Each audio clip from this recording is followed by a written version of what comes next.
Welcome to episode can't remember of the Sober Stretch podcast, the podcast for anyone with a problematic relationship with alcohol.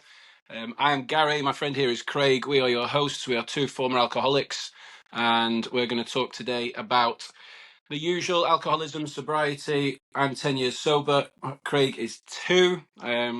So, mate, how are you doing? Yeah, not bad, mate. Not bad. Getting there, I should say. Getting there, slowly but surely. Are you?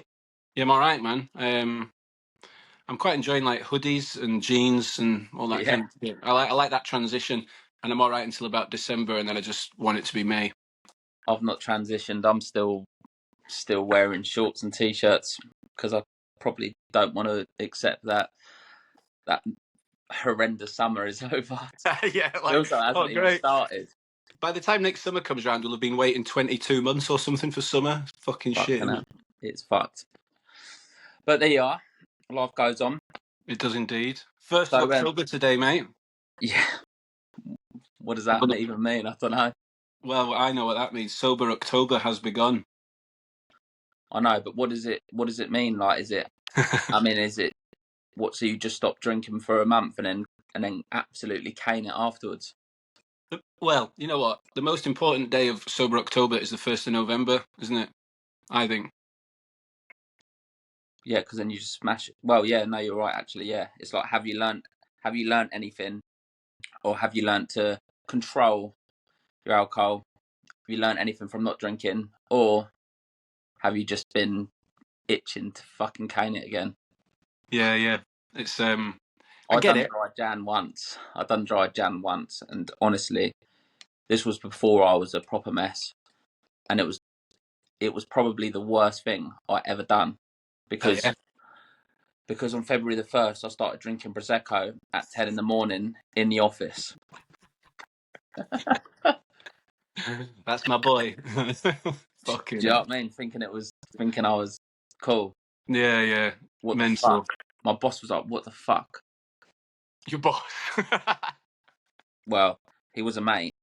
Yeah. But still like, what are you doing? But I thought I was the man because I went a month without drinking. Do you know what I mean? I thought, I've made it. Well, a month's a lot. Like, if you've got a problem or you are a grey area drinker, a month's a long time to not have a drink. Yeah, mate. But what Fucking is hell. it? But I guess you have to set a long-term intention. Like, why do you want to first of all have 4 weeks off or 30 days off, 31? You know. I mean, or whatever. But is it because it's a problem and you think this might stem the flow? Is it you just fancy a bit of a detox because you don't drink that much? You know, there's all kinds of motivations for Sober October. If you are in the category of listener to this podcast, you're probably hoping that Sober October could kickstart something. Yeah. So I personally wouldn't look at it as like, oh, it's Sober October. It's like, right, fuck it, I'm getting sober now. Nah. Let's make a plan. I just feel I feel like the relapse rate of Sober October is probably like 99%. I just don't think a month of not drinking and then going straight back to your old habits is beneficial in any way. I think like your organs aren't going to recover. You and me both said that we didn't start feeling benefits for months. So, but then I don't know. I think each to their own. But don't wait for fucking October the 1st to stop drinking. Do you know what I mean? What the fuck does that mean? It's really weird to me. And most people are going to be like, oh, I'm doing Sober October, but I'm going to have a drink on Halloween. Yeah. Finish it off. So you're not going to do Sober October. You're going to do Yeah. mainly Sober October, but I'm going to fuck it on the last day. Yeah. No, I would say to anyone that is going to have a crack at it, absolutely have a crack, but work out why you're having a crack. And if it's a long-term, if you're hoping it's going to be a solution to a long-term problem and the long-term solution, go for it. But make sure you know what's coming on November the 1st. Yeah, no, exactly. I agree. I make it sound like I put a negative spin on fucking everything. Jesus, Yeah, I'm not that guy. You're a realist. Good to not drink. Don't get me wrong. Blah blah blah. But if you've if you've been thinking about not drinking for a while, don't just do sober October. Maybe think about the bigger picture. You're better off. Do you know what you'd be better off doing? I think you'd be better off trying to moderate alcohol for good instead of just doing 1 month off and then going back to hammering it on the weekends again. Well, certainly, I would say that I don't think any booze is good booze, but the binge problem at the weekend and the blackouts, the punishment that your body's taking compared to a couple of glasses, well, it's just punishment all round, isn't it? But choose your bad. Yeah, man. Did you ever do it? Sober October.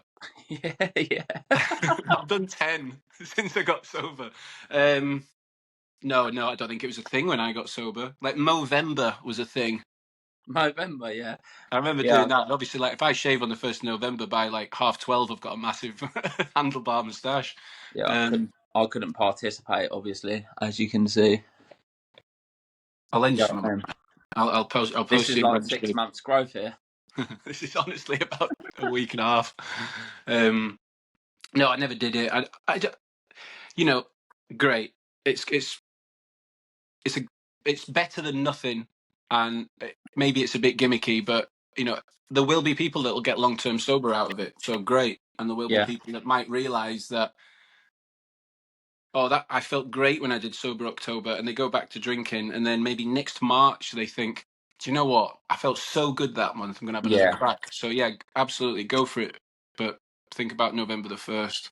Yeah, no, you're actually exactly right. Exactly right. A lot of people will be like, "Fuck me, this actually feels all right." Yeah, there'll be loads. Not missed it. And then for the people that do just start drinking again, they'll be like, "What am I doing? I felt so good in October." But then it's December, do you know what I mean? And then December's heavy, isn't it? Can be, yeah. Heavy. Temptation everywhere. So another thing that we've obviously said we're gonna. Sorry, I've cut myself like twice on this fucking tripod. I don't know how, but I'm trying to just nurse my finger. It's only a paper cut, but I'm acting like seen up Saving Private Ryan. Well, listen, if you bleed out, I'll make sure I finish the I'll talk long enough to make it a worthwhile episode. Just I'll call you an ambulance after. Appreciate it. Going up in the world, glass bottle, San Pellegrino. Glass? Didn't know they did glass.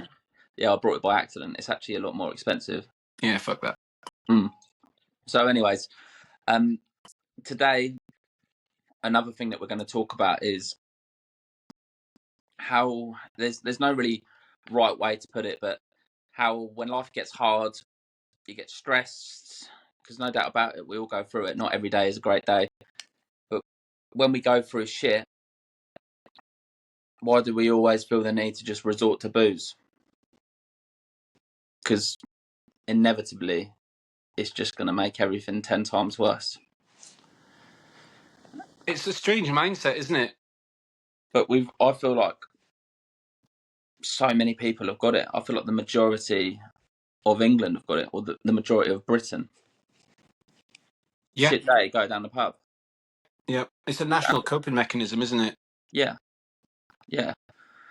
And it has been for fucking years, but then you never, or it happened to me for years, sorry, but you never actually deal with the problem, do you? No, you just slowly but surely make every problem infinitely worse. Really? Let's be honest. Yeah. I mean, you numb it down temporarily, or the problem completely goes temporarily. Stop thinking about it. Yeah. So it's instant relief, isn't it? And that's what people are after, is instant relief. It's funny, isn't it? Because like instant gratification is a thing more than it's ever been with the onslaught of social media and whatnot in the last 15 odd years. But I think the escapism of alcohol is like a centuries old problem, I would say. If you're a peasant and you've been working in the fields, and then when you're done, a way to relax is a pint of mead. You know what I mean? The first, my history lesson might be wrong, but mead was like beer made from honey or some shit like that. I don't know. or with honey, and Sounds quite nice. it sounds lovely. Yeah, yeah, it's like Hogarden. uh, Yeah. but I would say that was probably a nice way to relax. I might be talking absolute shite. If we've got any historians that listen, tell me I'm talking bollocks. But yeah, and it's not going to go away. The only way it goes away is No. if you stop drinking. And I certainly poured fuel to the fire by using drink to cope any problem at all, any problem. Yeah. Any stress, any minor flare up of anxiety, drink. So Yeah. yeah, it's real. It's no joke. It's relevant because I've had a bit of a week. I won't go into details, but I've had a bit of a week or a couple of weeks, whatever.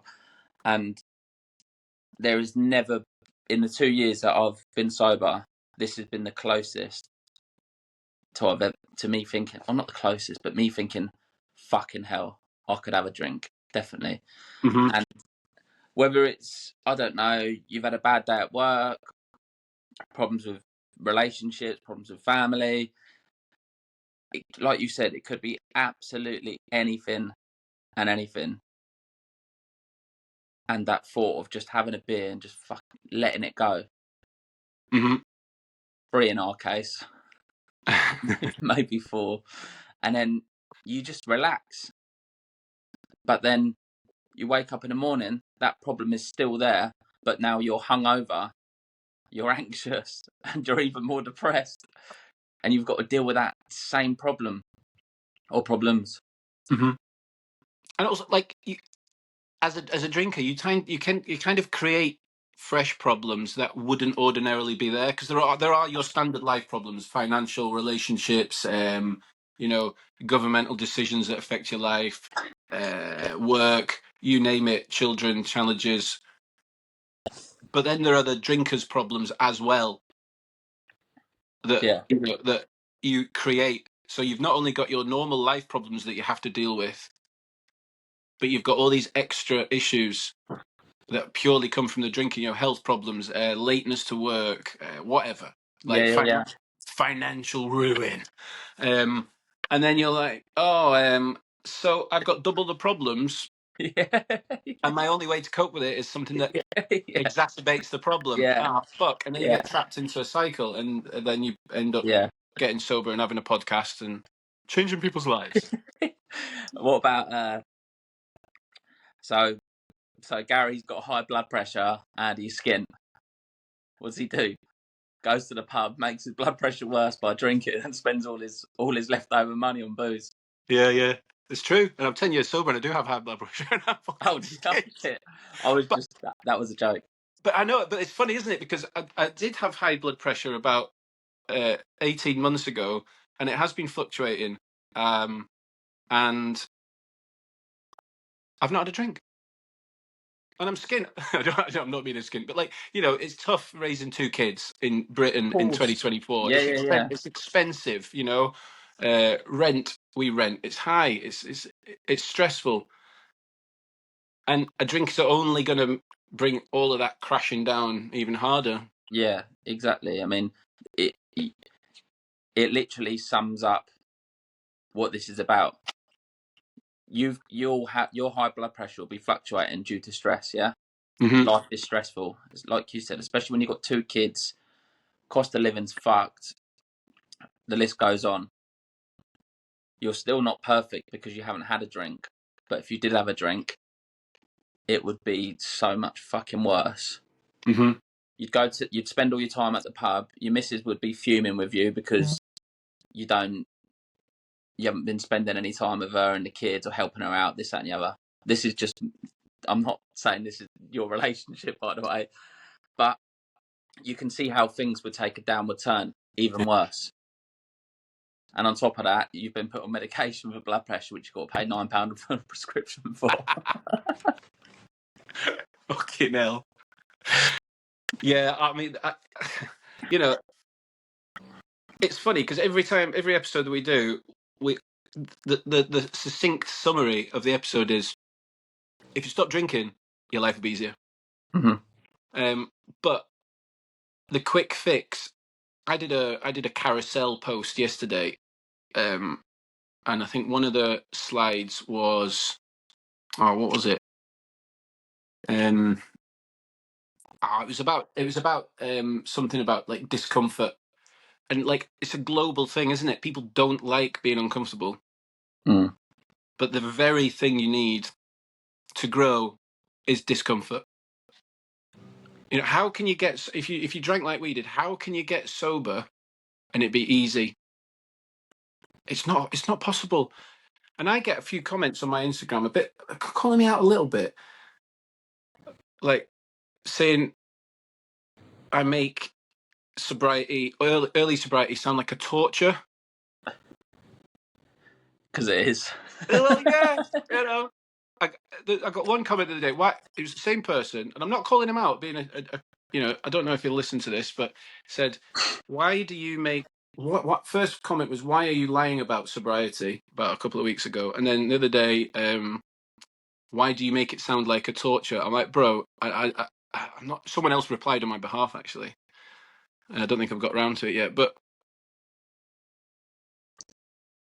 Guys, girls, it's a torture. You know, if you are that deeply entrenched in a life of Yeah. alcoholism, Yeah. getting out of it is torture to a degree, isn't it? It's like one of the most difficult things you'll ever do.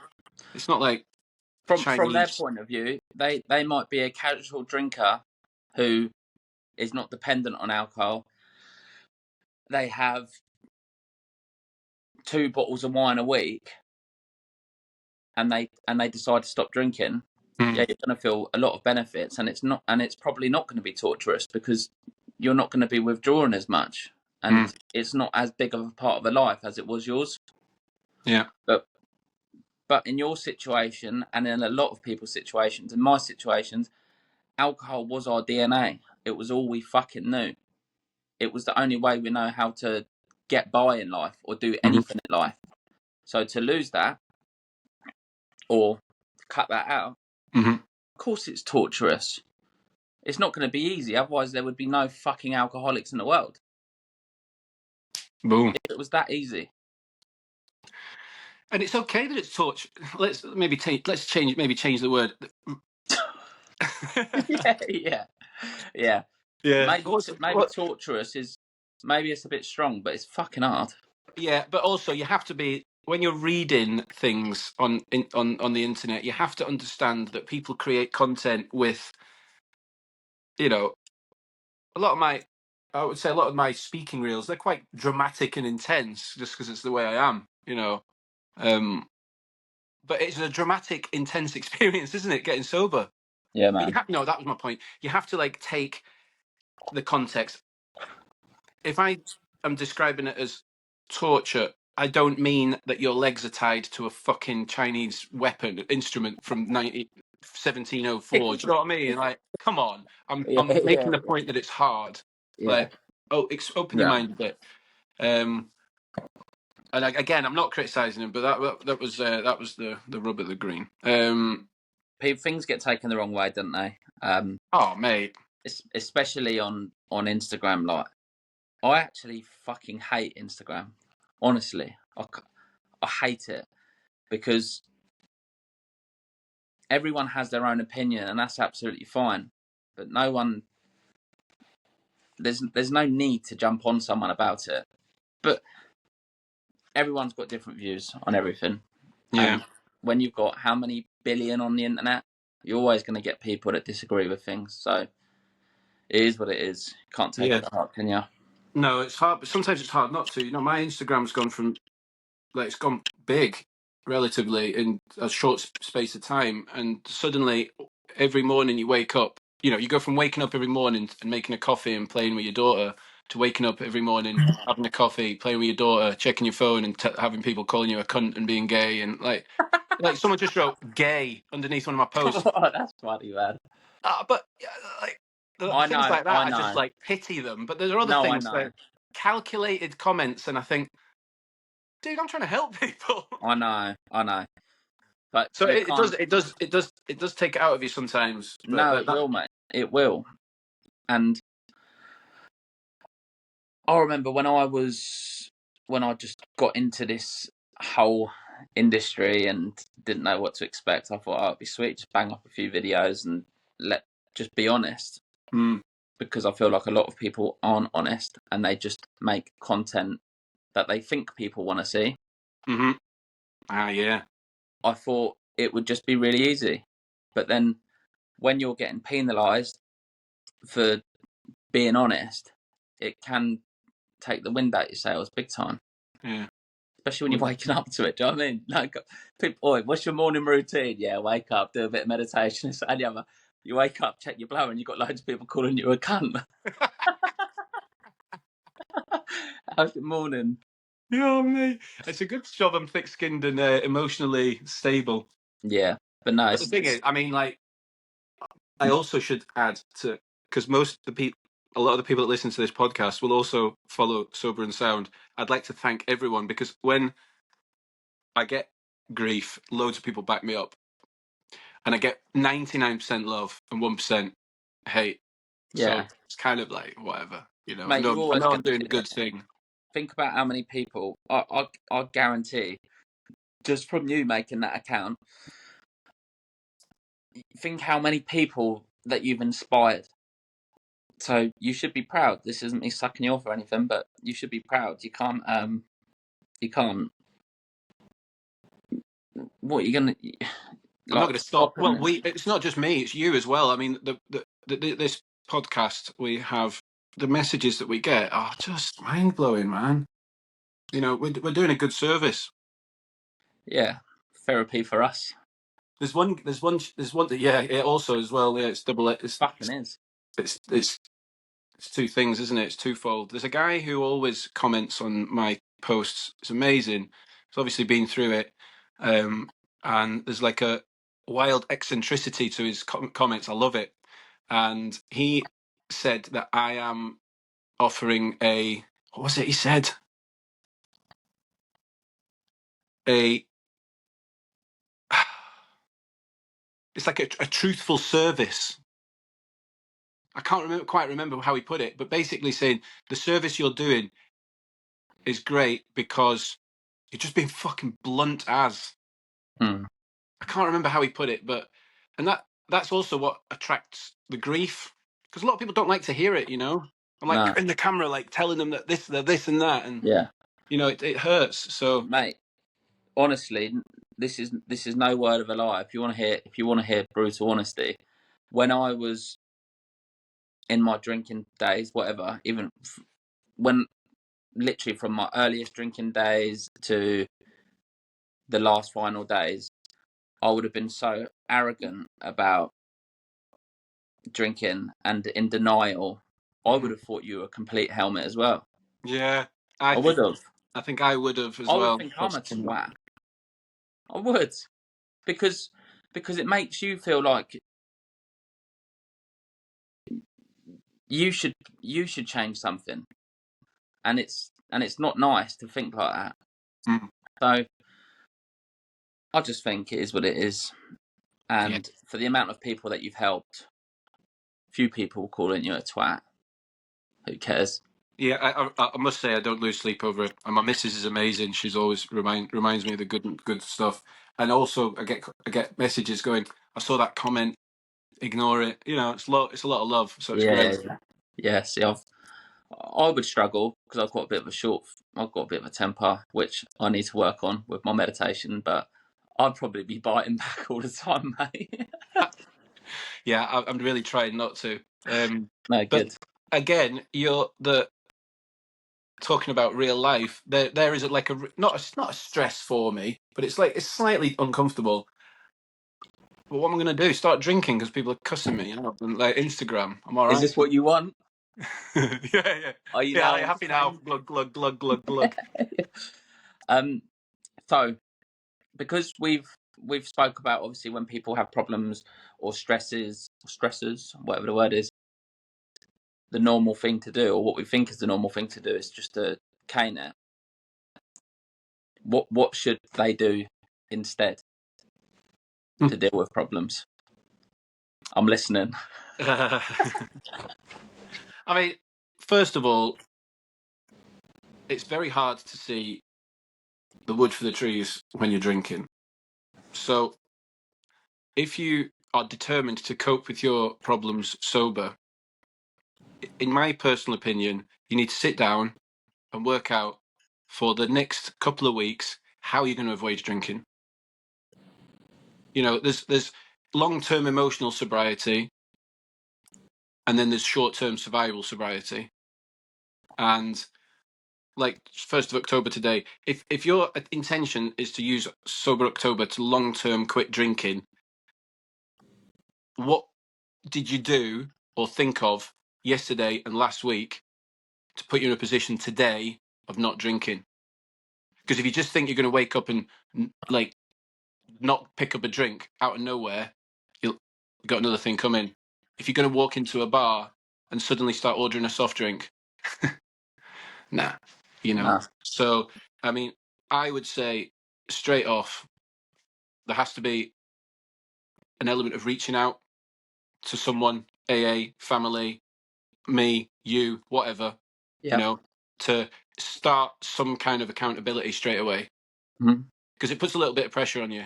And I think that pressure to stay sober, the right amount of pressure, is a good thing. Yeah. It's pressure, isn't it? It's like the rest of your life. Yeah. You play football. I've played football. Any ex-pro will tell you. I was watching with Paul Scholes last night and Nicky Butt, and Nicky Butt said, "I never felt nervous before a football match." And Paul Scholes was like, "Eh?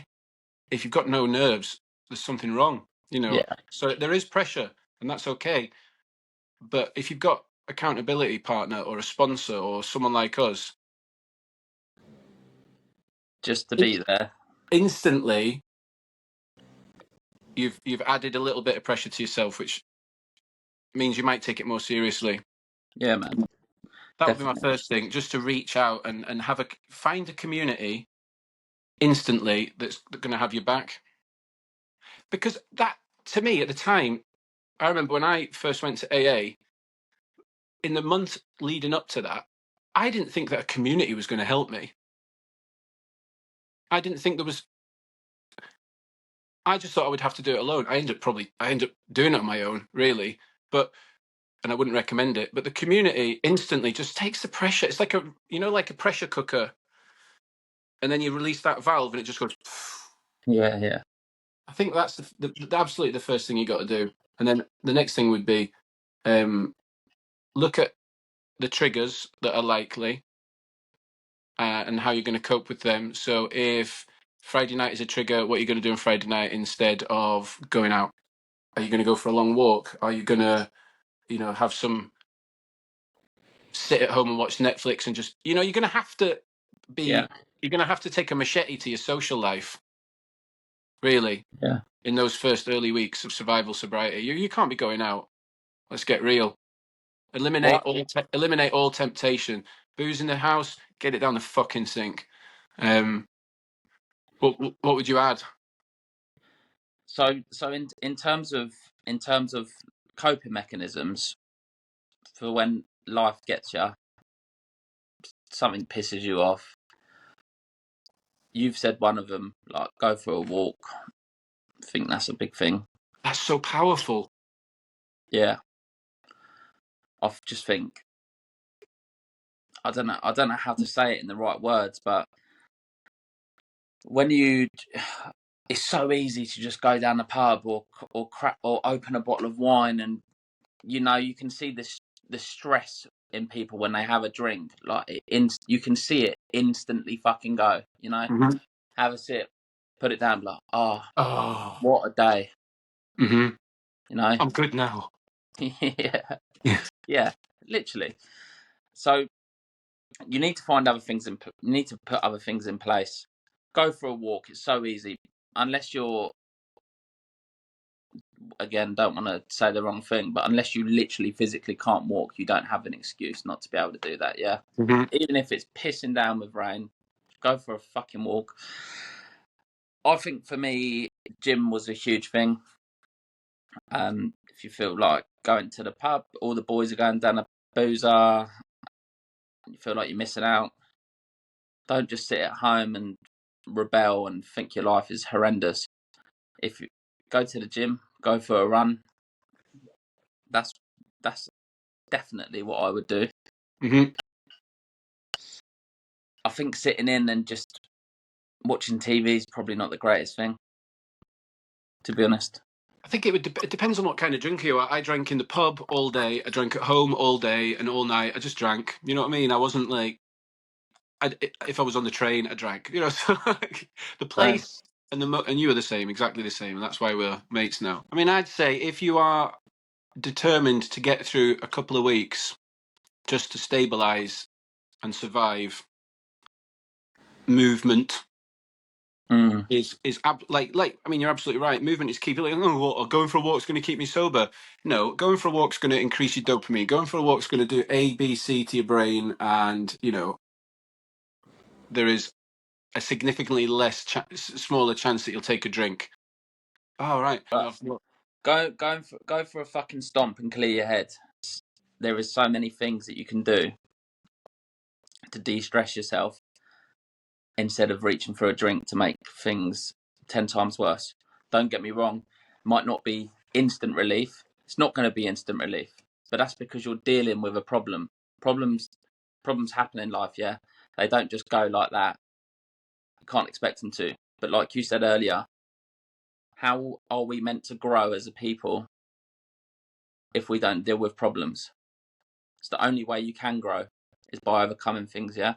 Mhm. Part of life. Just have to accept that. You're going to get stressed.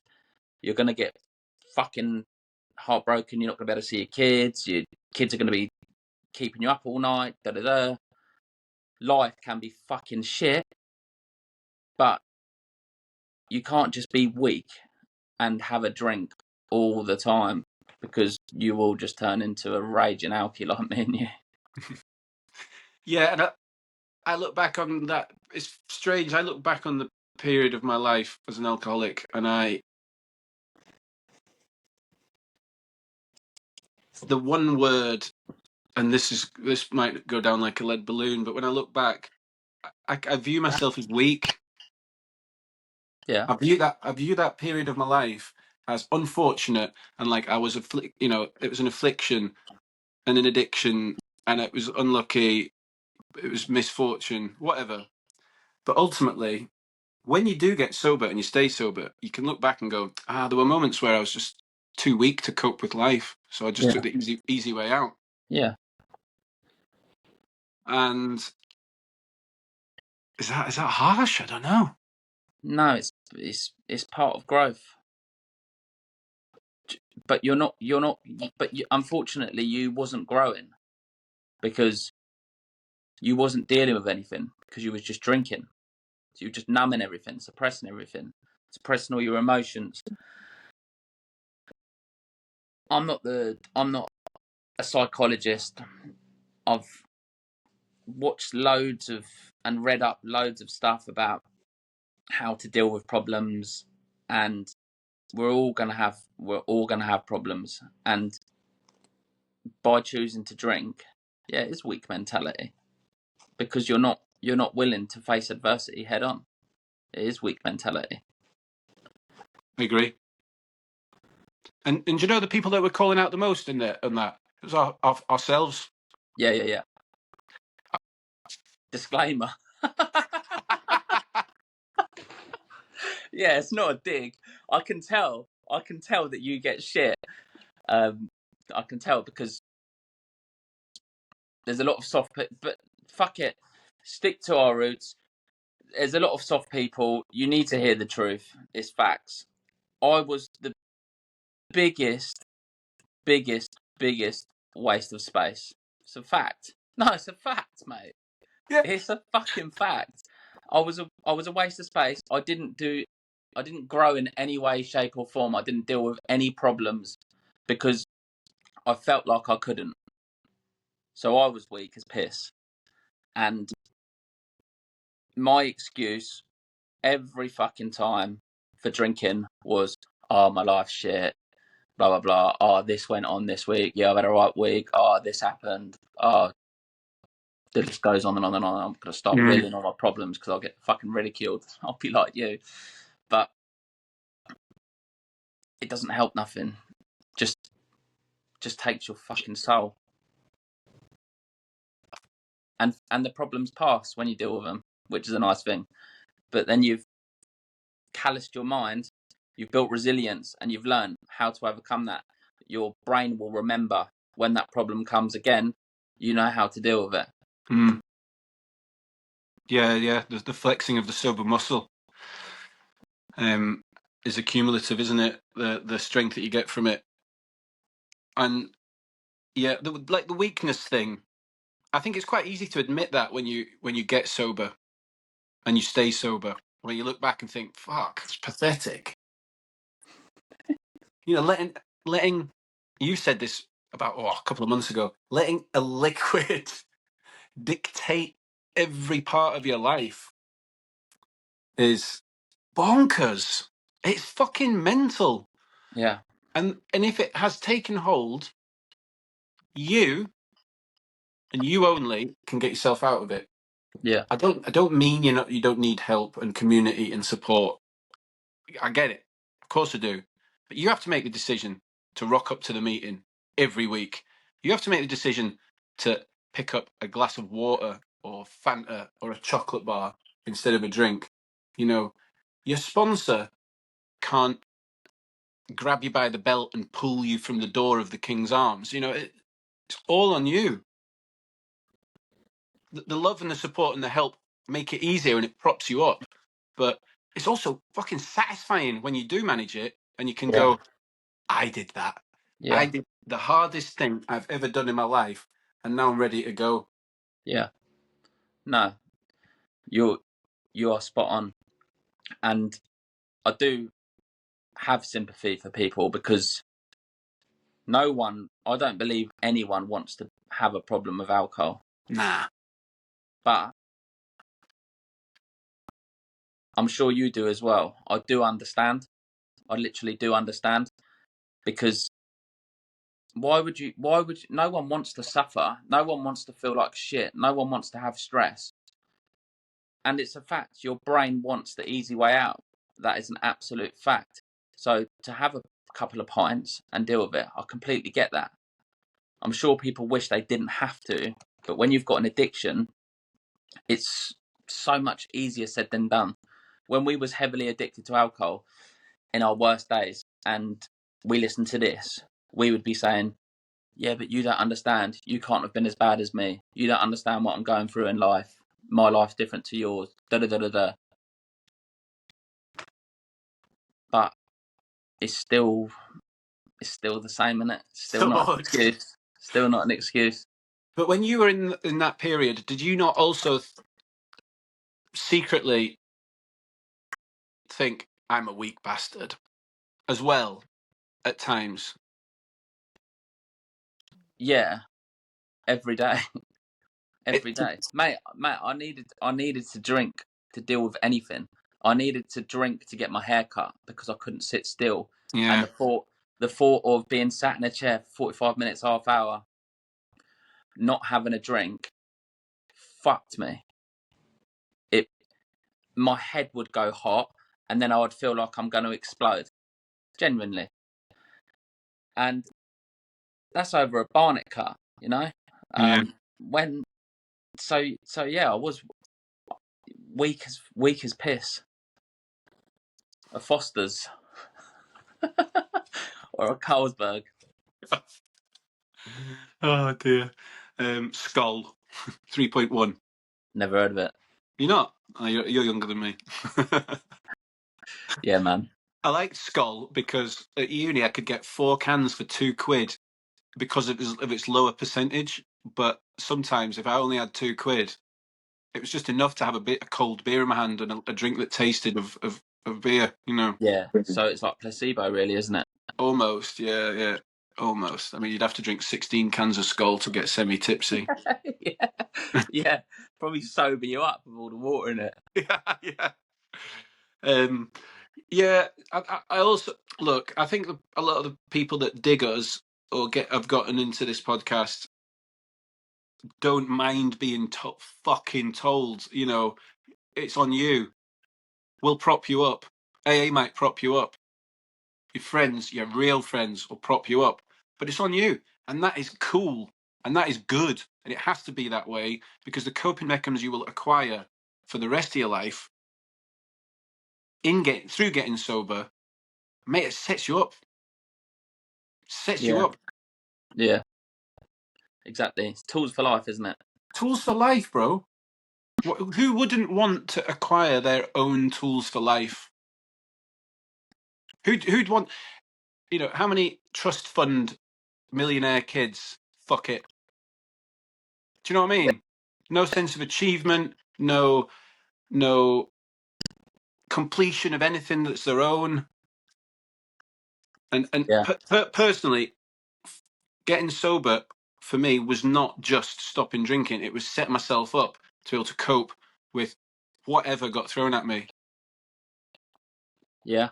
Until I'm dead. Like, I don't worry about coping with stuff. I don't like having to cope with things that are uncomfortable, but I don't worry about it. That's so good. So you've built that resilience. Yeah, and I would say I built that in the first couple of years. Which is mad, isn't it? Which is mad. Because Yeah, fuck me. Jesus Christ. I'm trying to think what I would have had a drink over. Something so minor. yeah. It could have been anything. Honestly. Oh, weather's shit. Best to have a pint. Oh well, the weather's crap, so I might as well go to the pub and sit inside with. Yeah. But no, I do get how hard it is, because, like I said, I've had a fucking week, and that feeling did come back a little bit of like, I just knew that it would be instant relief, and I wouldn't have to deal with the shit going on, Mm-hmm. And I do get it, but it's the Yeah. worst fucking thing. But also, you also get it enough to know that that is the absolute wrong choice, isn't it? Yeah, Because you've acquired enough strength to get through the day, to then wake up fresh with maybe a clearer head than yesterday, exactly. emotionally and mentally, and again a little bit more resilient than they were the morning before. So you do start to create. You become like a better decision making machine, don't you? It's all about growth, mate, and this doesn't have to be just purely about alcohol. Can be in anything. You could have other unhealthy habits that are holding you back, that you want to kick. But in life, we're all gonna have shit times. Mm-hmm. I should listen to my own words sometimes. We're all gonna have own words. Fuck me, I'm nervous. We're all gonna have bad times, and if I don't know, you might be fucking addicted to painkillers, yeah, but it's never ever ever gonna help you grow. It's only gonna hold you back. And any normal person wants to grow. We No, have to, otherwise you don't survive. You get left behind. I think what people need to remember is that's the exponential growth. With every sober week, it's almost like worth four more down the line. Yeah, Do you know what I mean? Like, if you get through the first, if you battle your way through the first 6 or 7 months, and then the pink cloud kind of just goes, "Ugh," and it all fades away. It's like, right, here we go again. Now, this is annoying because I thought the pink cloud would last forever. yeah. Because the pink cloud's weird. It kind of comes and goes, and it gets the pink cloud of goodness kind of takes the edge off the agonizing part of it, and then maybe the pink cloud dominates the agonizing part, and then the agonizing levels out, the pink cloud levels out, and you're like, oh, what's this? I'll tell you what that is. That's being normal. Yeah, That's being, yeah. you can't be happy you've got sober forever, No, because that'll no. fade. I don't walk around I don't take the dog for a walk and go, I'm so happy I'm sober. I'm 10 and a half years sober. I take the dog for a walk and I think, fuck, council tax bill. Yeah. But I don't walk the dog into the pub. I'll bring the Yeah. dog home Yeah. and have a cup of tea because I've been doing this shit for a long time. Yeah, man. And when that pink cloud does go, I think it's always good to remember where you were. Are you in a better place now? Yeah. Just remember how much worse it could be. There was never a fucking pink cloud anyway when you was that person before. Oh no, there was a pink cloud when you were fucking 10 pints down and it only lasted for 2 hours. Yeah. Now that pink cloud might last for a week. Yeah, pink cloud is when the guy comes up to you, got 8 Mitsubishis and 10 pink clouds. Which one? You know? Yeah. I'll have 2 pink clouds and a Japanese motor.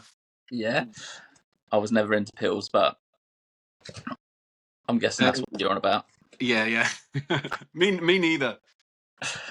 But no, pink clouds last for a longer time and they come more frequently when you don't have a disgusting life soul sucking addiction. Mm-hmm. Yeah. So yeah. It really is that, isn't it?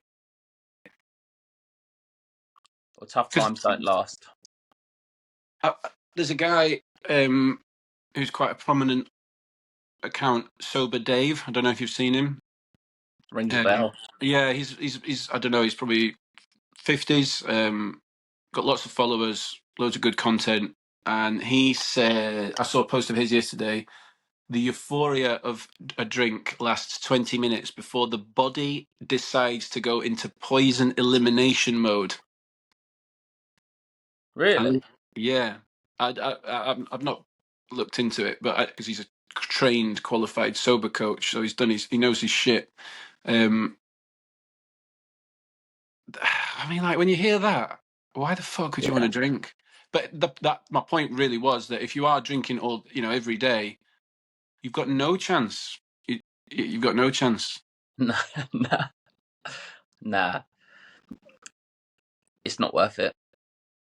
Like it's like when people slowly poison their partners over like 15 years and then their heart gives in because they've been giving them extra salt. Do you know what I mean? That's drinking every day is just killing you. Fact. Mm-hmm. So, what do you want? Do you want to get sober and have a nice life? But, what do you want? Do you want a year of discomfort and then like the rest of your life comparative comfort? Or do you just want discomfort the whole time? And I mean, drinking is just a long-term discomfort, isn't it? It's miserable. Yeah. So it's like, Unless you're permanently pissed. I'm in discomfort, so I'm just going to stay in discomfort forever, or I'm in discomfort, so I'm going to have 12 months of intense discomfort, and then I'll be all right. Yeah. But then that 12 months discomfort might not be for everyone. It might be a month. It might be 2 months. Yeah, that's true. But yeah, I think we tend to think of alcoholism as our own version of it, which is exactly. quite severe. But there are people that drink every day, but in the evenings because it's a crutch. Yeah. Just to reiterate, we was fucking wake up, crack a beer open, morning drinkers. So I would like to say we was at elite status, maybe. Elite, yeah. Gold medal, knobedery. Yeah, no. No, but also, we're not taking addiction lightly. No. At all. People know that. Like, it's the hardest thing I've ever done. Oh yeah, same. Easily. Won't say torture. No, we won't go there. Just go one thing before we finish. Going back to what you said about what should people do. I think straight off, just to recap, reach out, take the pressure off yourself by releasing the information to others. Because also it feels good. It's cathartic and cleansing to like just. I came out of my first AA meeting. When I came out, I was an emotional wreck, but I just felt lighter. So get it off your chest. Make yourself accountable. Think about as much movement as you can. And triggers and cravings, like what's your plan for triggers and cravings? Because they're going to come, they're going to hit you. You can't get through, and if you're a drinker, you can't get through a proper drinker, you can't get through a full day without a trigger. It's not No, possible. If you're so used to just being triggered and then taking a drink, something's going to trigger you every single day. mate, you could get triggers every 20 minutes Yeah. for days. And cravings. I say that the first number of weeks, it just felt like one long craving and one long trigger. I was like, Yeah, yeah, yeah. like in a cartoon where you get hit by a ladder and then a paint falls on your head Yeah, and then yeah, something else smashes you in the nose, yeah, Sideshow Bob style, and you're like, fuck. yeah, yeah, But I went to AA on day 5 of being sober, and they talked about triggers and cravings, and I was like, right, I'm going. And I liked sweets and chocolate anyway, but I just stocked up on that. I decided I'm not going out at all this week. I'm not going to see any of my friends. And suddenly a week passed, and I've been sober for a week. Wow, because I'd planned to okay, I was in survival mode, but kind of right. It's not going to be just it's not just going to be as easy as waking up and not drinking. So what are the main things that are going to derail me? Like triggers, cravings. Okay, so sugar as a supplement, as a replacement, walking, triggers hit. Right, I'm going to breathe deeply in for 4, out for 4. It's science. It's fucking science. yeah, yeah, So, yeah. yeah, just good luck, folks. You can go to an AA meeting as many days as you like as well. Like you could go to if you wanted to, and if you felt like you needed to, you could go to an AA meeting 7 days a week. If Yeah. you felt you needed to, Mm-hmm. mate. Like I said, I didn't go to AA for 6 months, and then I went when I was 6 months sober. If I restarted it, I would have gone to AA in the very first fucking day, and I probably would have gone 5 days a week. Genuinely would have, because it would have helped so much. Less Yeah. torturous. Yeah. And also, I know you're not a big fan of Instagram, but I do know there are a lot of people that are trying to quit drinking, take solace in some kind of social media contact. Also, because maybe it's easier to send me or you a message than it is to talk to your partner. Yeah, exactly. 100%. There is. Listen, it's not like I mean, I'll say I hate Instagram. It sounds so fucking High and mighty. hypocritical, considering I use it, but I just don't like the fact that I think Instagram can easily consume you unless you keep it at arm's length, and you can get, if you're not the strongest of minded of people, then you can get trapped in it, and then you could there will be one person with an Instagram account saying fucking red wine's good for you and shit like this, and it'll make you doubt yourself. So you can get too involved in it. That's what I mean. Yeah.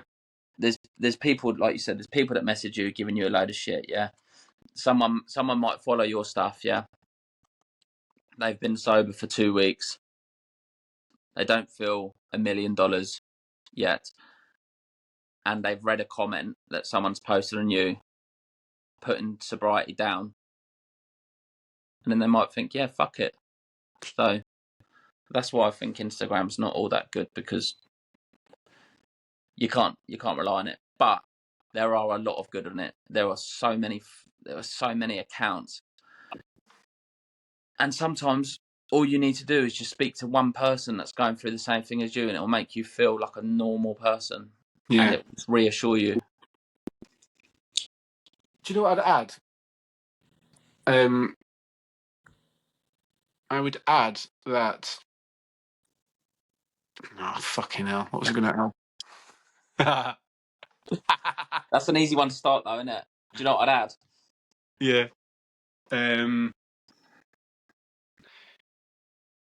I would add to your list of absolute necessities in the early weeks of getting sober is make sure you have a good morning. Set the tone for your day in the morning the best you can, whether that's up and meditation has changed my life.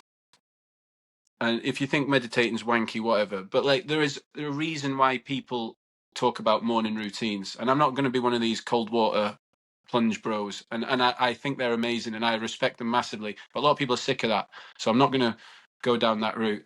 But you need to set the tone for your day. You need to get up, you need to have a little bit of time to yourself, you need to maybe express some gratitude about how lucky you really are, because you might be an alcoholic, but you might have a lot of good in your life. You know, I was an alcoholic for 15 years, but I had a loving family behind me and lots of friends, and you know, I had a lot of people that had my back, so it wasn't all bad.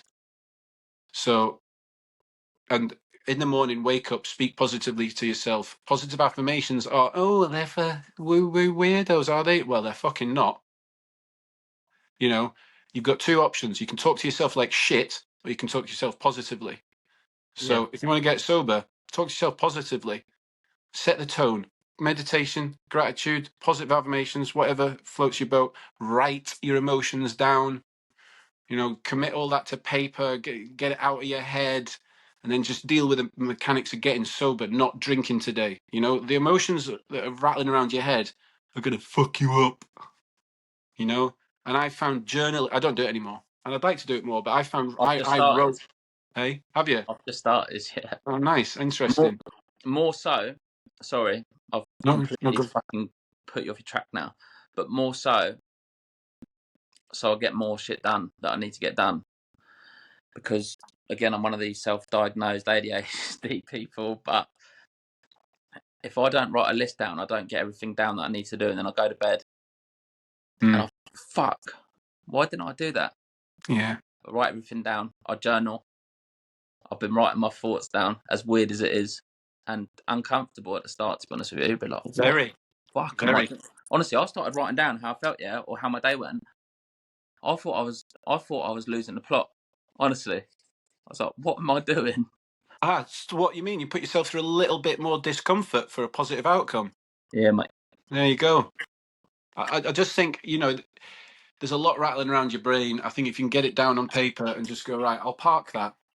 I don't need that today. I don't need those emotions. What I'm feeling is written, is ink now. Fuck it. Today's a day not to drink. Yeah. I've got my triggers and my cravings plan, and I'm gonna, you know, Yeah. message the sober stretch at the sober stretch on Instagram. I think we'll wrap it up, mate, shall we? Yes. Coming nicely to an hour. I have my own account, SoberNSound, at SoberNSound, SoberNSound on Instagram.